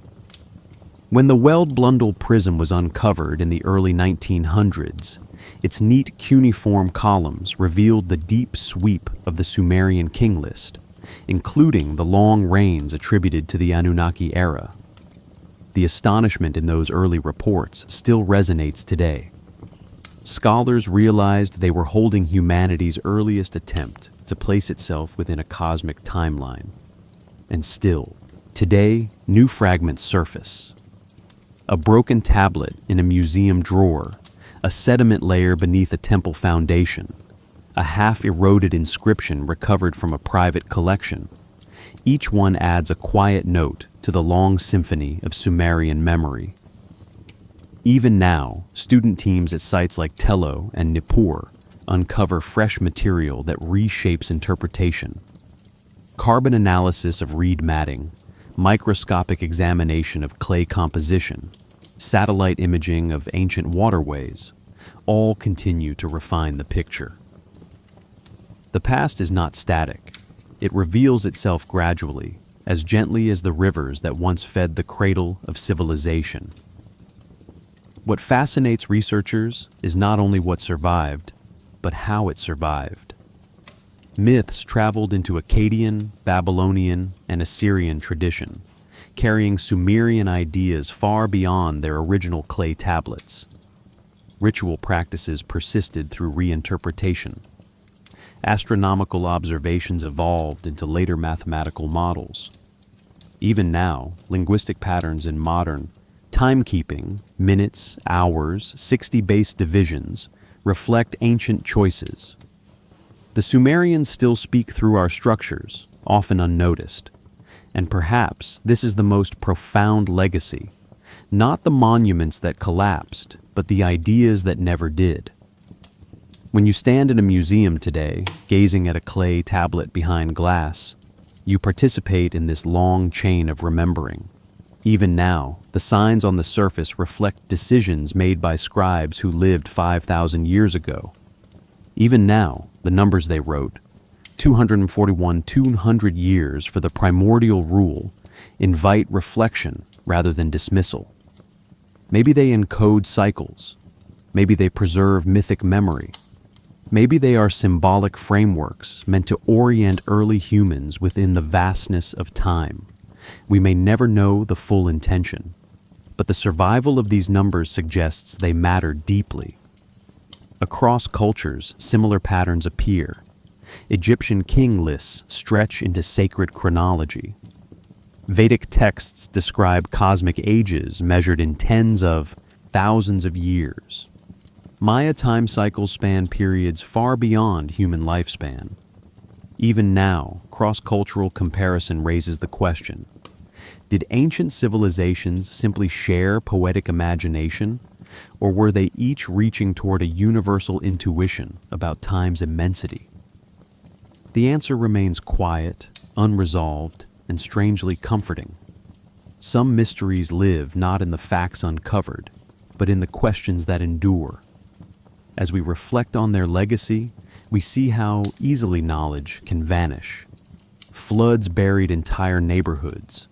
Invasions destroyed libraries. Shifting river courses erased city footprints. And yet, even through collapse, fragments persisted. Someone copied a tablet. Someone retold a ritual song. Someone carved a symbol that later scholars would recognize. These small acts of preservation, made by people who never imagined a far future audience, are the reason we can walk through the story of Sumer today. And even now, as you listen, you carry part of that legacy. The questions, the wonder, the patience, they continue not in the tablets, but in the minds of those who read them. The story never truly ended. It traveled across millennia, through silence and rediscovery, until it reached you in this moment. And quietly, steadily, it continues on.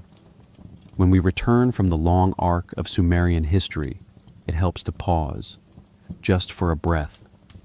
Let the noise of timelines settle. Let the edges soften.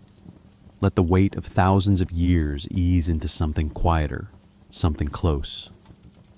Here, in this gentle moment, we shift from ancient plains back to the room where you rest. The air around you holds its own subtle stillness, patient and unhurried. And yet, in that stillness, echoes of the past remain, soft, almost imperceptible, like the faint memory of footsteps on dust long settled. Imagine the ruins now beneath a twilight sky. Wind moves slowly across the broken walls, brushing over scattered pottery, weaving through narrow channels where water once flowed. The stone holds a muted warmth from the day, releasing it gradually as the night deepens.